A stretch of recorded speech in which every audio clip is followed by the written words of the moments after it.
നമസ്കാരം. ഇന്നത്തെ വീഡിയോ ഒരു ആനയുടെ വരവിനെ പറ്റിയാണ്.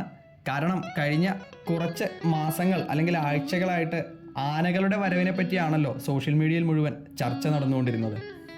പല സ്വകാര്യ വ്യക്തികളും ക്ഷേത്രങ്ങളുമെല്ലാം ആനകളെ ബുക്ക് ചെയ്തിട്ടുണ്ടെന്നും മറ്റ് സംസ്ഥാനങ്ങളിൽ നിന്നും അവയെല്ലാം കേരളത്തിലേക്ക് വരുന്നുണ്ടെന്നുമൊക്കെ ധാരാളം വാർത്തകൾ നാം കേട്ടിട്ടുണ്ട്. അതുകൊണ്ട് തന്നെ കേരളത്തിലെ ആനക്കമ്പക്കാരെല്ലാം വളരെ ആവേശത്തിലുമാണ്. പക്ഷേ വന്യജീവി സംരക്ഷണ നിയമത്തിലെ ഭേദഗതികളും അല്ലെങ്കിൽ പല അനുകൂല സാഹചര്യങ്ങളും ഉണ്ടായിട്ടും ആനകൾ മാത്രം അതിർത്തി കടന്ന് കേരളത്തിലേക്ക് എത്തിയിട്ടില്ല. കാര്യങ്ങൾ കൂടുതൽ സങ്കീർണമായി പോകുമ്പോഴും 2-3 ആഴ്ച മുൻപ് കോട്ടയത്തെ ഒരു ആനത്തറവാട്ടിലേക്ക് ഒരു ആന എത്തി. അതെ, ഒരു ആനക്കൈമാറ്റം നടന്നിരിക്കുന്നു.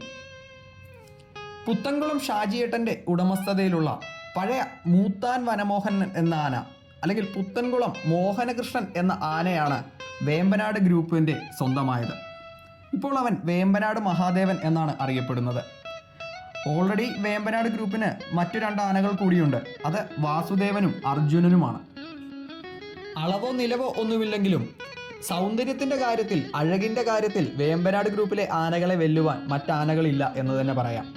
മാത്രമല്ല, ആനകളെ പരിപാലിക്കുന്ന കാര്യത്തിലും പാപ്പാന്മാരെ തുടർച്ചയായി നിർത്തുന്നതിലുമെല്ലാം മുൻപന്തിയിൽ തന്നെയുള്ള വേമ്പനാട് ഗ്രൂപ്പിന് എല്ലാ ഐശ്വര്യങ്ങളും ഉണ്ടാവട്ടെ.